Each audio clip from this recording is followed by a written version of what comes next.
Okay, well, welcome to those of you that are here with us tonight.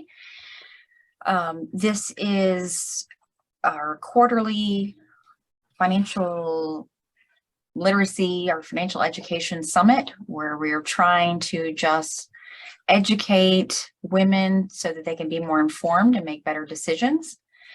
And tonight's topic, you want to go to the next page? Well, yeah, here, I guess we should do this and then go back. Tonight's topic is a guide to Medicare. And I'm Erin Cockman, the owner and founder of Milestone Wealth Management, and my husband and colleague, Dr. Rob Cockman, is here with us tonight, and he'll be doing the really the majority of the speaking. I'm just going to be doing like the introduction here.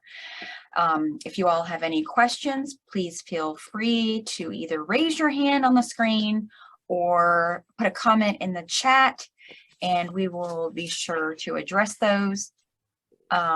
And now I want to let Kate Meyer with the Women's Resource Center tell you a little bit about them, because we offer these quarterly financial literacy summits in partnership with them.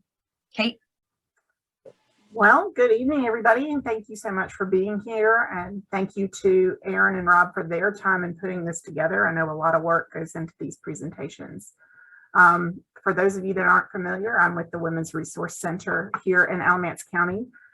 We work to empower women to improve and enrich their lives and support them through life transitions to achieve stability, self-sufficiency, and success. It's our philosophy that when women succeed, communities thrive.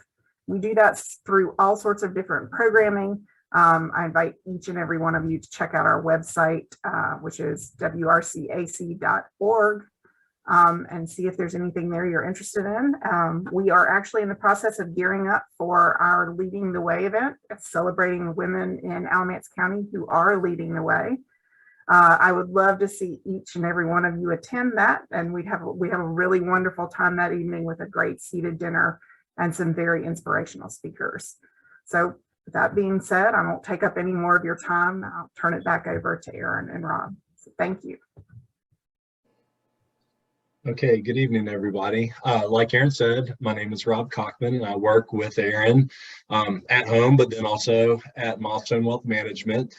What I do at Milestone is handle most things that are insurance related: life insurance, long-term care insurance, health insurance, which also kind of leads to Medicare.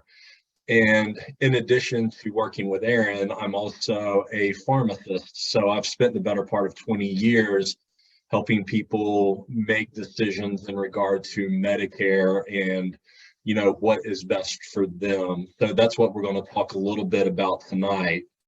So the agenda tonight is we're going to talk a little bit about the current landscape of Medicare. We're going to talk about the 4 parts of Medicare. We're going to talk about Medicare coverage options. We're going to talk about enrollment, and then we're going to talk about, will Medicare be here in 10 years?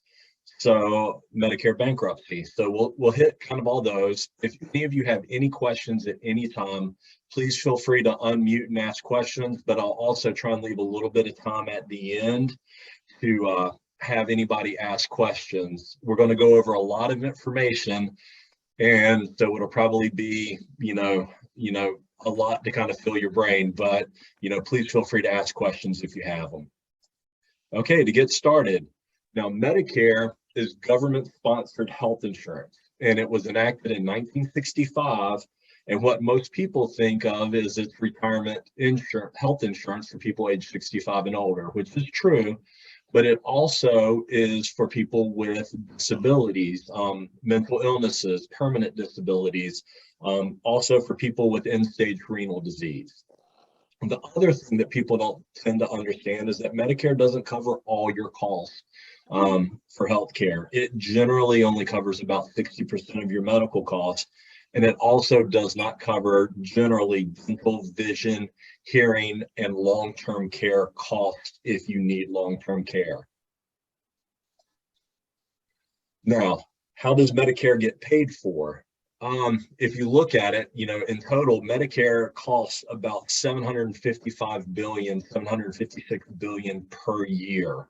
And what I want you to pay attention to is that Medicare Part A, if you'll notice, is primarily paid through payroll taxes. And then Medicare B and Medicare D is generally paid through revenue, which is important when we get to the end and start talking about, will Medicare stay solvent? But to notice that Medicare A is paid through payroll taxes, and so more than likely will never go anywhere. Now, for an average 65-year-old couple, their average out-of-pocket healthcare cost during retirement is going to be almost $300,000. That's as of right now. Now, every year, it should increase about projected 5.1% per year. So if you're, 60 years old and you're looking at, okay, what will my lifetime cost be at 65? Have inflation of 5.1% per year for the next 5 years. So the other important thing to make sure you understand is that almost 300,000 does not include long-term care costs if you need it.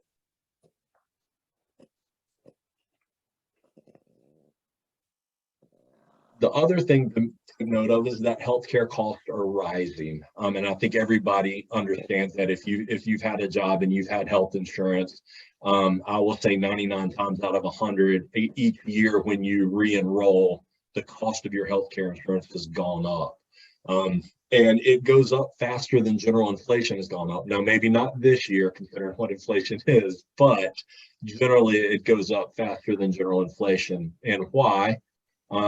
First thing is supply and demand. We have an aging population. A greater percentage of Americans are 65 and older, and that percentage grows every year. There's increased cost in drugs and medical devices. There's increase in medical technology, lawsuits, fraud, poor health habits, and administrative costs. All of these things contribute to the rise in healthcare costs. So the other thing to think about is the fact that, you have a certain cost at age 65, but with healthcare, as you age, the more you spend on health, or what you spend on healthcare each year increases. So for example, a 65-year-old person spent on average in 2019, $5,000 a year on their healthcare. An 85-year-old spent $18,000. So as you get older, the cost of your health care goes up, and you can kind of see, where it goes up. It goes up, like you'd expect. There's increased hospital visits, there's increased doctor visits, there's increased pharmacy costs. So those things increase the older we get. Now, what does most of our healthcare costs go to in a year? You can look on average. The majority of it goes to kind of premiums and copays, and then insurance and hospital costs, with just only 18% going to prescription medication costs, although that number continues to rise every year, and prescription costs becomes a greater portion of your healthcare spending over the years. The other thing to take into consideration is the fact that your cost of Medicare really depends on where you live. There are average costs, but like you can see, is an average cost of healthcare for a 65-year-old couple in Florida is greater than the average cost of healthcare of a 65-year-old couple in, let's say, Nebraska. So where you live determines also how much you spend on healthcare. So what I want you to take home from, looking at the landscape of Medicare is that, over your lifetime, healthcare is going to be costly, and Medicare only pays for a certain percentage of that. And that doesn't include long-term care. It doesn't include dental, vision, hearing, deductibles, copays. So that's other stuff that you've got to pay for out of pocket. Now we're going to start talking about the 4 parts of Medicare. Now, everybody has probably heard of Medicare Part A and B, and this is original Medicare. So Part A is your hospital insurance. So this is what you use when you go into the hospital. Part B is your medical insurance. This is what you use when you go to a doctor's office. There is also Part C, which is a Medicare Advantage plan, and we'll talk about that. And then there is Part D, which is your Medicare prescription drug coverage. And so depending on your circumstances, you could have A and B, you could have C, you could have A and B and D, you could have A and B and C. A and B and D together, or C and D together. It just really depends on your circumstances, but we're going to go into each part and what role they play and when you should sign up for them. So Medicare Part A, like I said earlier, is your hospital insurance. It is for when you get admitted to the hospital, when you have home health care, when you're in a skilled nursing facility, and it's also for hospice care. The thing to know about Part A is that for most people, it doesn't cost you anything to have Medicare Part A. So when we talk about signing up, we generally recommend for most people to go ahead and sign up for Part A as soon as you're eligible, because it does not cost you anything. However, when you go into the hospital, you have a deductible that you do have to pay. So for your first 60 days in a hospital, you have to pay, as of 2022, $1,500 roughly to stay in the hospital. And then for the next 30 days, you would pay $389 a day, and then Medicare would pay the rest. Then you have 60 more what are called lifetime hospital days, where you pay a $778 copay, and then Medicare pays the rest. And then anything over 151 days, you pay 100% of the cost of the hospital stay. Now, some people say, well, what if I go in the hospital and then I get released and then I have to go back into the hospital? Well, if you go back into the hospital within 60 days, then you continue along this path. If you stay out of the hospital for greater than 60 days and then get readmitted, then it starts over. So that's the big thing to remember about Part A. So 2 things. 1, no premiums for most people. And 2 is that you do have deductibles and co-insurances when you do go into the hospital.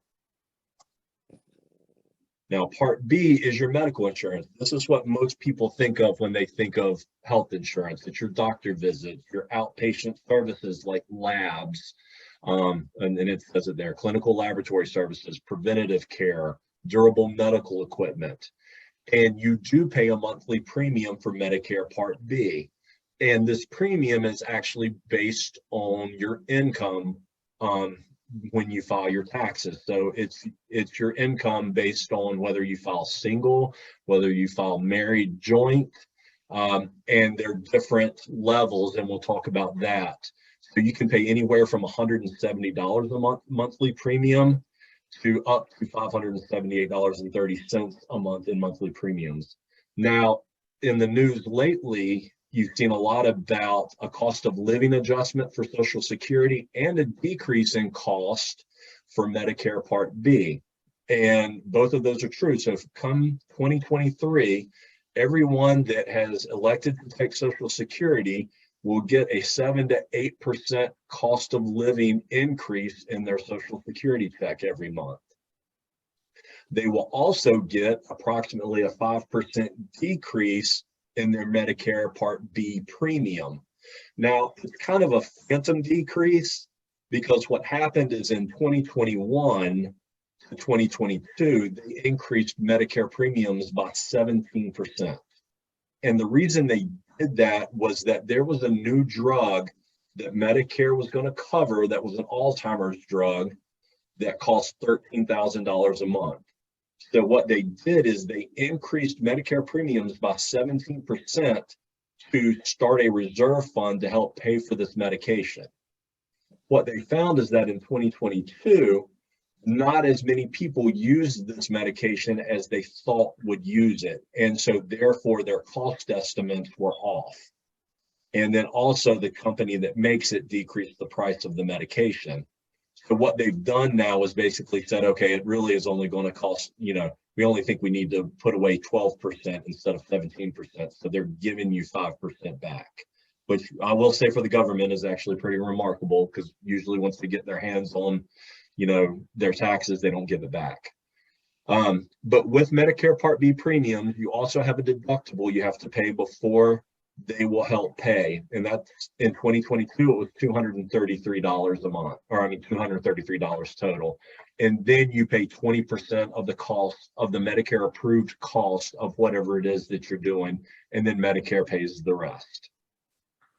Now, things that are covered by Medicare Part B are on the screen. And you can see that it's general routine testing and checkups and visits, lab tests, things of that nature. All things, and these things are required by the government. So no matter what Medicare plan you have, whether it's Medicare A and B, whether you have a Medicare Advantage plan, it doesn't matter what insurer provides it, they have to cover all of these things. That is a mandate by the federal government. Now, they don't have to charge the same, but they have to provide coverage for them. And this is where I was talking about what your cost would be, and that it's variable depending on how much you make in a year. And it's called an IRMA, which is an income related, I forget what M and AA monthly adjustment amount. There, monthly adjustment amount. Thank you, Aaron. This is for your yearly income reported on your tax return 2 years prior. So they're not looking at what you made last year. They're looking at what you made 2 years ago. Now, what I will tell you is what I've learned outside of the pharmacy world is when you're retired, there are a lot of things that you may think you're retired and all you have is your Social Security income, but there are a lot of things that can add to that Social Security that cause your income to go up. And so when you're looking at Medicare costs, it's really imperative that you, and I'm gonna go ahead and make the plug, meet with a financial advisor or somebody who is knowledgeable to say, okay, how do we plan for, if we have IRAs that we have to take RMDs for, or, I had a relative pass away and now I'm the beneficiary of an IRA. How does that affect my income? And how does that income then affect my Social Security? How does it affect my Medicare premium? How does it affect my Part B premium, my Part D premium? Because as you can see, it can vary all the way from, $170 a month to $570 a month for just the Part B. And then you can add another extra, $77 a month for Part D. That adds up.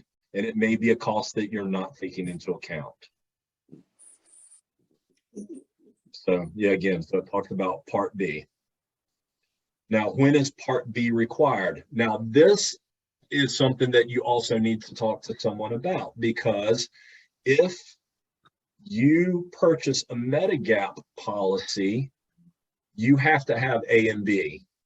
If you have a Medicare Advantage plan, that is your A and B together. You're basically giving the Medicare Advantage plan your premium for Part B. However, if you are 65, taking Social Security and still working, and your employer employs greater than 20 people, and your insurance is equivalent to what your Medicare Part B would be, then you don't have to pay for your Part B in addition to your employer-sponsored health care. So it can get complicated. So what we say is, okay, sign up for Part A, but Part B is really dependent on if you've already retired, if you are working and you're working at a small employer or a large employer, or if your insurance is equivalent to what your Medicare would be. Because if you make the mistake of saying you don't need Part B because you have insurance and that insurance is not equivalent, then when you do sign up for Part B, you will pay a penalty for the rest of your life for not signing up at the right time. Another place where Part B is required is either TRICARE for Life or TAMP VA. For those that are not familiar with TRICARE and TAMP VA, these are military retirement insurances. So the government is paying for retired military and family members of retired military. And so a lot of people assume that just because I was retired military or my spouse or significant other was the retired military, that I don't have to sign up for Medicare. And that is incorrect. If you are military, you have to sign up for A and B, and that is your primary insurance. And then TRICARE for Life or Champ VA becomes your secondary. We talked about actively working after being Medicare eligible, and your employer coverage requires it, meaning that they have less than 20 employees. If your company has less than 20 employees, you have to sign up for Part B. So it makes sense to talk to whoever your benefit administrator is for your company if you're larger than 20 employees. And what's not on here, and that I'll make the other caveat, is if you're in a company with greater than 20 employees, the plan has to be equivalent to a Medicare Part B plan. If it's a bare bones plan, that doesn't count. The next thing we're going to talk about is Medicare Part D, and D stands for drug. It's the prescription drug insurance plan. Its enrollment is quote unquote voluntary, but if you don't enroll initially, you will pay a penalty every month for the rest of your life. It is offered by private insurance companies and primarily funded by the government. And different drugs and different pharmacies that are covered vary depending on which Medicare Part D plan you have. So it's very important to know what pharmacy you want to go to, what pharmacies are in network for your plan, and what your costs and copays are for the medications that you take. Because you may have a drug plan where, let's say you're diabetic and you're taking insulin, and in 2022, the copay for your insulin is only $25 a year. And then the plan changes in 2023, and all of a sudden your copay is $100.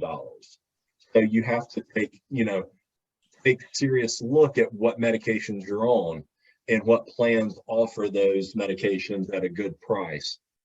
You will pay a monthly premium for Medicare Part D. The average premium is $33, but it can go over $100. Again, like it said, you can pay extra $12 to $77 per month depending on your income. You also have a deductible. In 2022, the deductible was $480.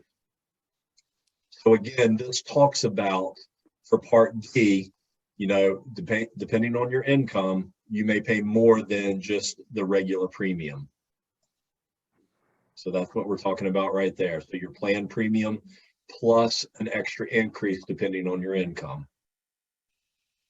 Now, how does Part D coverage work? Well, we talked about the deductible. You pay $480, 100% of your cost up to $480. Then you will pay 25% of your drug cost. So meaning if your drug costs $100, you would pay $25 of it until the total drug cost is $4,430. So even though you paid only $25, $100 would go towards the total cost of your drug. So depending on how expensive your drug is, you could blow through the initial coverage in a month. There are medications that cost more than $4,430 a month. A lot of cancer medications, oral cancer medications cost that. Some specific antibiotics cost more than that. There's some insulins that are now getting up to that much depending on how much insulin you are taking. Once you get through the initial coverage stage, you get into what's called the donut hole. And it used to be you paid 100% of the cost of your medications in the donut hole, but not anymore. The government picks up 75% of it. So you only pay 25% of the generic cost or the brand cost until the total out-of-pocket cost is $7,050. So again, if the medicine costs $100, you still only pay $25, but that full $100 goes towards your total out-of-pocket cost. And then after that, you're in catastrophic coverage, which means you only pay 5% of the cost of any medication that you get, and the government foots the bill for the rest. Now, there are gaps in original Medicare. There are certain things that Medicare A nor B cover. They don't cover your deductibles. They don't cover your hospital coinsurances. They don't cover Part B coinsurance. They don't cover any excess charges for Medicare Part B. If you're traveling abroad, they don't cover any emergency care abroad. They don't cover hospice copays. They don't cover skilled nursing facility copays.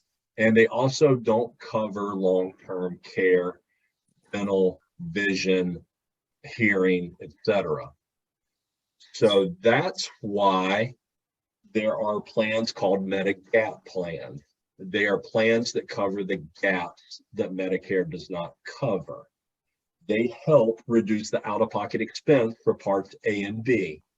Now, overall, there are 10 different Medicare plans that are identified by letters A through N. We've talked about A, B, C, and D, but there's also F, G, K, L, M, and N that also cover different things.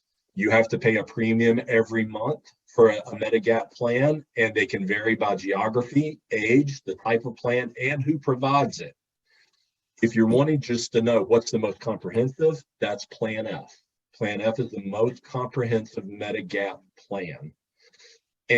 But what we ask people to do and what we help them do is determine what their coverage needs are to find out what Medigap plan would work for them if that's the route that they're choosing. So again, we look at Medigap, we look at all the different Medicare plans. You know about A, you know about B, you know about C and D.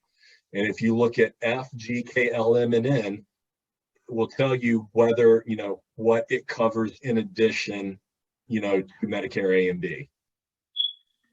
But if you'll notice, there's no dental, there's no vision, and there's no hearing. Medigap does not cover any of that. So, for example, Medicare D will cover everything but your Medicare Part B deductible if you wanted that, but it will not cover dental, vision, or hearing either. So just like I said, no hearing, no dental, no vision. Also, it doesn't cover long-term care. That's another thing to remember. And also, it doesn't cover Part B deductibles and coinsurance amounts. However, if you want some of that coverage and you want a broad coverage that also covers dental, vision, hearing, maybe also includes Medicare Part D, there is a Medicare Advantage plan, and that's Medicare Part C that we touched on earlier. It is a private insurance alternative for Medicare coverage. The government still pays, but it's administered by a private company. All Medicare Advantage plans cover Part A and B. And when you initially sign up, you have to sign up for A and B and then sign up for a Medicare Advantage plan. And we'll talk about that in just a second. Most Medicare Advantage plans have prescription drug coverage, so they have Part D included in it. Some plans also include dental, vision, hearing, and wellness. So if you're thinking that sounds too good to be true, what's the drawback? The drawback is that there's a limited network of hospitals and doctors in a plan. So this operates more like an HMO or a PPO if you're used to private pay insurance. And we'll talk about that. And since we're kind of introducing Medicare Advantage plans, for those that are already 65 or those that are about to turn 65, there have been two things in the news with Medicare Advantage plans. The first one is that there's a company called Bright Health that in 2022 offered Medicare Advantage plans in the state of North Carolina. In 2023, they will no longer offer Medicare Advantage plans in the state of North Carolina. So if you were in a Bright Health Medicare Advantage plan, you need to enroll in a different plan for 2023. A lot of people ask me, I want to go to doctors in my area. So for Alamance County, Guilford County, Randolph County, etc. There's another plan called Health Team Advantage, which I can't say is owned by Cone Health. However, Cone Health is the funding company of this Medicare Advantage plan. So they cover only 11 counties in North Carolina, and it's all of Alamance, Guilford County, and surrounding counties.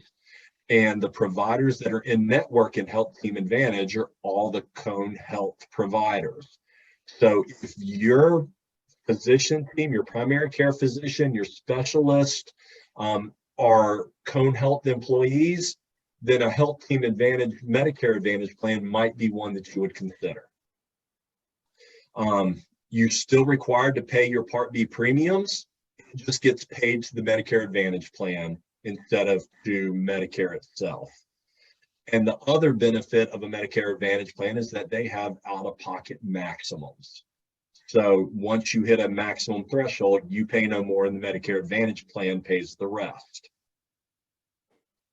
Like I said earlier, Medicare Advantage comes in two flavors, HMO and PPO. So an HMO, a health maintenance organization, says, can you get your medical care from any doctor or hospital? The answer is no. You have to go only to in-network practitioners or else you're paying 100% of the cost of the health care. As opposed to a PPO, which is a preferred provider organization, you can go get medical care from any doctor you want. However, you will pay a little bit more to go out of network than in network. And that's the biggest difference really between the two. Again, you can kind of see like the, Medicare Advantage cost structure, you're paying co-pays for most everything or a percentage of a cost rather than having to pay out of pocket as much. So for example, an ambulance in a Medicare Advantage plan would cost $300. Lab services could cost up to $100, but you're only paying that copay. Medicare Advantage premiums are also much lower on a monthly basis than regular, like Medicare A and B plus a Medigap policy plus Medicare D. However, depending on your healthcare needs, it still may be cost effective to do A, B in a gap plan. Again, but that's where you talk to someone who can help walk you through Medicare enrollment because there are a lot of moving parts. So again, talking about how Medicare Advantage is paid for, you pay your Medicare Part B premium. Now, a lot of people that have Social Security just go ahead and elect to have their Part B premium taken from their Social Security. So they don't physically pay it themselves. It's paid on their behalf. And that Part B premium is paid to Medicare Advantage plan. Then you also pay an extra premium for the Medicare Advantage plan. So the Medicare Advantage plan gets your Part B premium plus an extra premium, and then they'll pay your physicians, your hospitals, any other benefits, and then plus they have marketing, advertising, and profit that they keep. So like we said, is you really have two paths in Medicare. When you initially enroll, everyone enrolls pretty much Part A, Part B. And then you decide whether you want to be in a Medicare Advantage plan or not. If you want to enroll in a Medicare Advantage plan, then your Part A and B gets rolled into Medicare Advantage, and that takes care of everything. If not, then you also will enroll in Medicare Part D, and then possibly even a Medigap plan if you want, although Medigap plans are optional. So pros and cons. Pros and cons of original Medicare. You have flexibility to receive care from any doctor or hospital that accepts Medicare, which is pretty much every hospital, every doctor's office. There are no geographic restrictions in the United States. So if you are somebody who says, you know what, in retirement, I want to travel, I want to get an RV, get in my RV and go cross country, and you want to be able to say, if I get sick in Oregon, I want to go to the doctor in Oregon. Well, then original Medicare plan might be best for you rather than a Medicare Advantage plan. But the downside is you've got to purchase Part D. And if you want Medigap to avoid gaps in coverage, there's also no out-of-pocket limit with original Medicare, and there's no dental, vision, or hearing, so you're paying that out of pocket too. Now, on the other hand, if you're a homebody and you're going to stay in your home in Alamance County for the rest of your life, having the convenience of one plan that has all your doctors and your preferred pharmacy might be an advantage for you. You've got an out-of-pocket limit. It may include dental, vision, hearing, and wellness. But the downside, again, is you're limited to a network of doctors and hospitals. And if you're okay with that, then that's fine. But there's also an increased cost if you do have to go out of network. If all of a sudden you come down and have a diagnosis of a specialty that maybe is not in your network, maybe the cardiologist that specializes in what you have is not in network, and then you're paying 100% of the cost or a greater percentage of the cost. The other thing about Medicare Advantage plans is that providers and benefits change every year. So you have to do this every single year. Now, annual enrollment. If you have already been in the Medicare system and you are, want to enroll, change your Medicare Advantage plan, change your Medicare Part D plan, your annual enrollment period is October 15th through December 7th. And then that plan takes effect January 1 of the following year. So during this time, you can join a Medicare Advantage plan. You can change Medicare Advantage plans. You can switch from original Medicare to a Medicare Advantage plan. Maybe you thought you were going to travel more than you did, and so you chose original Medicare, and now you want to pay a little bit less per month and you want to switch. You can do that between October 15th and December 7th. You can also switch back from a Medicare Advantage to original Medicare. You can also sign up, drop or change your Medicare Part D plan, and sign up for a Medigap plan.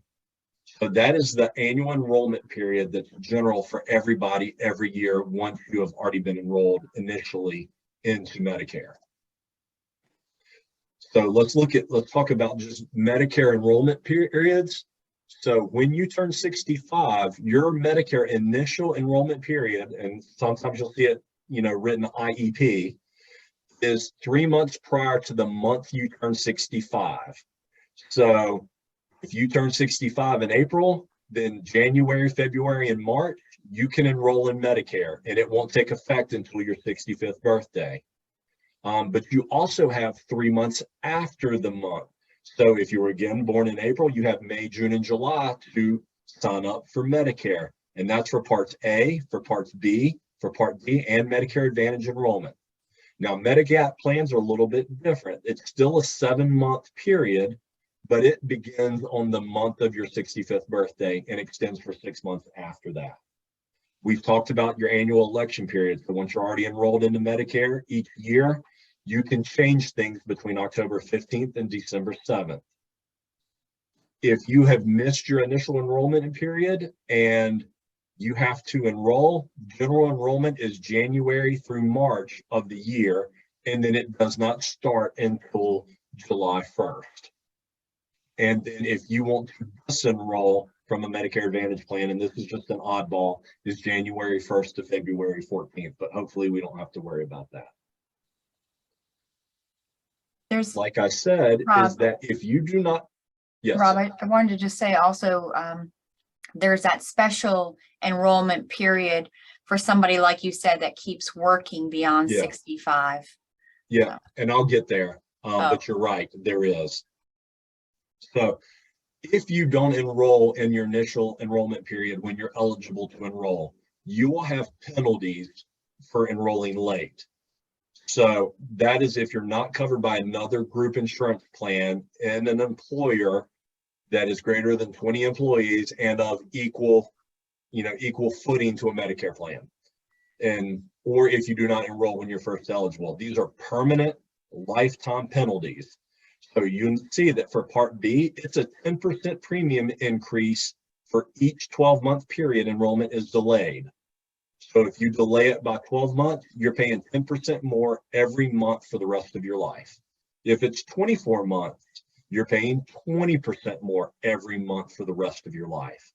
Part D is a 1% for each month enrollment is delayed beyond 63 days.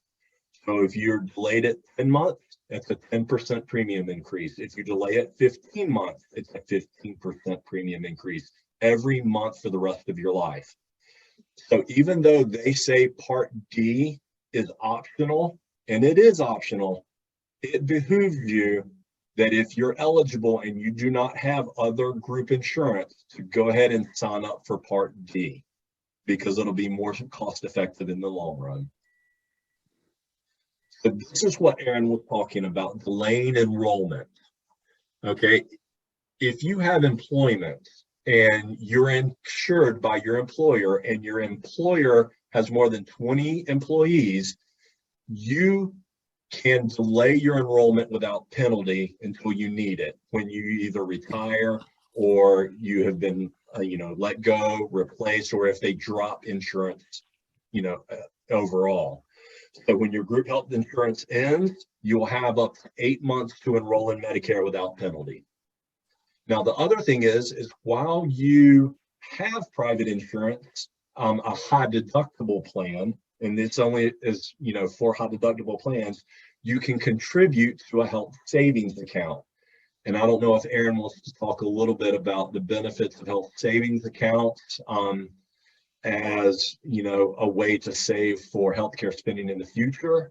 But once you start Medicare, you cannot contribute to an HSA.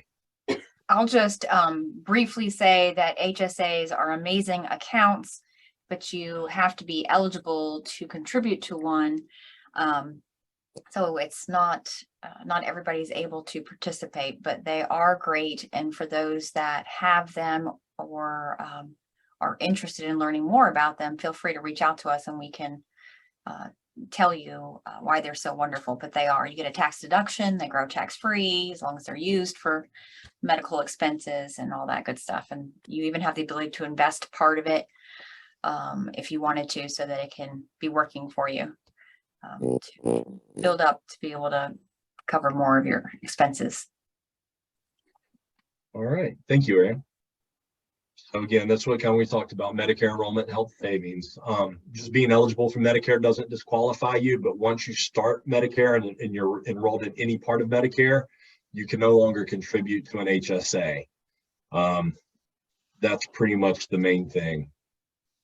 Now, there are also special enrollment periods, and this kind of goes into, employment insurance and when you have it. So like you said, if you work past age 65, Part B and D special enrollment periods may apply when you leave your job. So if you have loss of current coverage, if the availability of coverage is by other means, you can use that until it's time to enroll or until you want to enroll. If you have a change in address outside of a planned service area, let's say you moved to South Carolina and you were on Health Team Advantage, then you can, once you move to South Carolina, you can enroll in a plan that's available in your area in South Carolina without penalty. Let's say that the plan changes its contract with Medicare mid-year, then you can enroll in a different plan. And there have been, it's rare, but cases where Medicare Advantage plans have stopped servicing in an area mid-year. Or if Medicare or a Medicare Advantage plan made a mistake, then you can re-enroll without penalty. Examples of Medicare enrollment mistakes to avoid. So things that you may not think about. Believing Part A and Part B is enough coverage for the rest of your life. It is not. Like we said, it may only cover up to 60% of your total out-of-pocket costs. So $300,000, you're talking about, almost $120,000, out of your own pocket. Not pricing out Medicare Part D plans and having that independent of your spouse, like what yours is versus theirs is. Failing to reevaluate during your open enrollment period because costs change every year. Choosing traditional Medicare without signing up for a Medigap plan since there's no out-of-pocket limit with original Medicare. Not comparing the costs and features of original Medicare and a Medicare Advantage plan, and not thinking ahead to future health needs, which is the biggest one in my opinion, which is why I would recommend people seek expert help in doing this. It may not make as much of a difference right when you're 65, but when you're 85, what you started makes a whole lot of difference. And preparing wisely at age 65 and maybe even before makes it so that you can live more comfortably longer when you're age 85. Again, other mistakes, failing to sign up for Medicare because you're not taking Social Security. Just because you're not taking Social Security doesn't mean you don't have to sign up for Medicare. And there's some people that wait until their maximum age, 72, to start taking Social Security, but they do have to sign up for at least Medicare A at age 65. The RMDs are at 72, but Social Security is at 70. Oh, 70. Thank you, Aaron. Also, signing up for Part B when you're covered by a plan at work. You'd be paying 2 copays when you really only needed to pay 1. Forgetting about the special enrollment period for Part B and Part D, or not signing up for Part B and D if you have COBRA, because if you're on COBRA, you have to sign up for B and D, or else you will have penalties. But they say signing up for Medicare Part A if you're still working. For most people, this is not the case because it is no cost to you. Now, there's some people that it is a cost based on their income, and so that's when this comes into effect. Also, failing to sign up for a Medigap plan during the 6-month guaranteed insurability period. So what I didn't mention is in the initial enrollment period for that 6 months after your 65th birthday, they can't deny you for any reason. So, and if you enroll at 65 and continue, your annual payments, they cannot, stop your coverage or deny you. Now, I'm 47 now, and I'll be 48 at the end of this month. And I can remember being in high school and college and having this conversation that the government does not have enough money to pay for Medicare. The truth is Medicare costs go up every year, and you can see that, Medicare spending went up 3.7% in 2017. It's projected to go up 4.7% in 2027, 5.9% more by 2040. So it's growing. Okay. The reason it's growing is because there are more people that are turning 65. There are more people that are needing medical help. There are less people that are working to pay for it. That is the reason. So the government, they will do studies to say, okay, at this current rate of increase of people needing it plus lack of tax, tax income, how long does our trust fund that holds the money for Medicare last? And right now they say the trust fund is going to be depleted by 2026. Which, everybody says, oh, the sky's falling, we're not going to have any money for Medicare in 2026. But they've been saying this ever since I was 18 years old. 10 years down the road, they're not going to have enough money. 5 years down the road, they're not going to have enough money. But going back to the beginning, Part A is the only component of Medicare that is prepaid through a payroll tax. So that's the only one that's primarily covered by payroll taxes. The rest of it is covered by general revenue. From the government. And so it's not likely to be affected. So, it's always good to think about it in the back of your head, but until the federal government gives us a reason to say that they're not going to pay for something, they've always, held true to what they said they were going to pay. This is the same kind of thing with Social Security too. There's lots of talk about Social Security insolvency and everything. But that's a whole nother topic, but there's things that certainly can be done and most likely will be done. But Washington likes to wait till the absolute last minute to address a crisis like that. So what I tried to do was finish up quickly enough to give us about 10 minutes to ask questions. But I also wanted you guys to know to mark your calendars for January of 2023. The topic is Market Madness. Making sense of the market. If you want to think of it as, towards the end of January, we're coming up on March Madness. We're going to talk about Market Madness, and it's the Bulls versus the Bears. So, I think it'll be a very good topic. And Aaron will talk about kind of, what history has shown us and what we expect moving forward for 2023 as far as, the stock market, your investments, and where to put your money that, is safe and appropriate for you. So at this point, I'd like to open it up for any questions.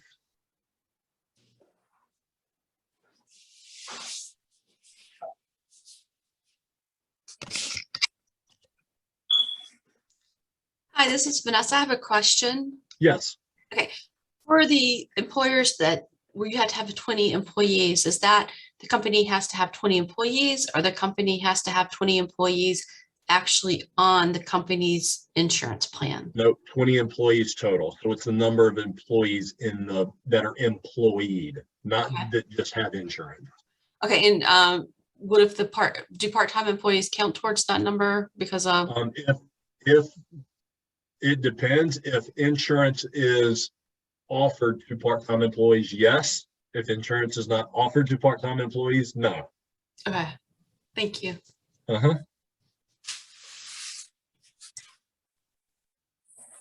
Well, good. I'm glad I have explained it so thoroughly that there are absolutely no questions.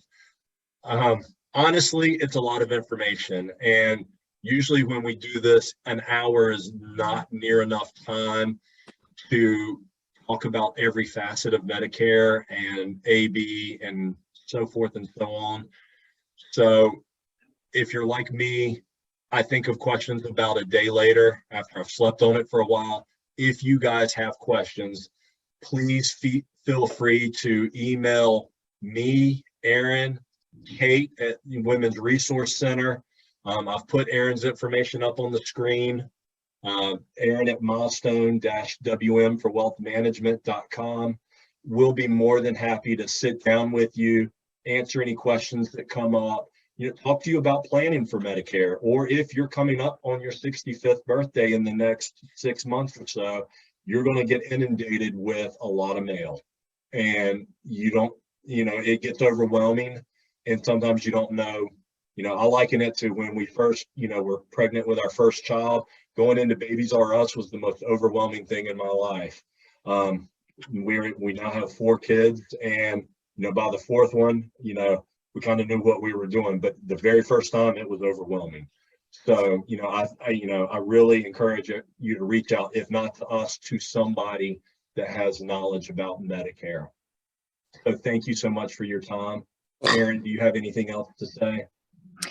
No, I'll just say one little thing and just say that, yes, it's a lot of information and you had to keep it fairly generic, or general.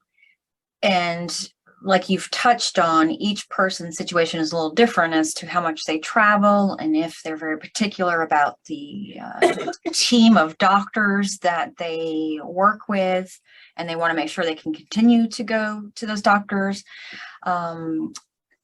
as well as what drugs, medications you might be on, and paying attention to that as well. So yeah, you definitely want to make sure that you take all of those more personalized aspects of your health into account when deciding on a plan.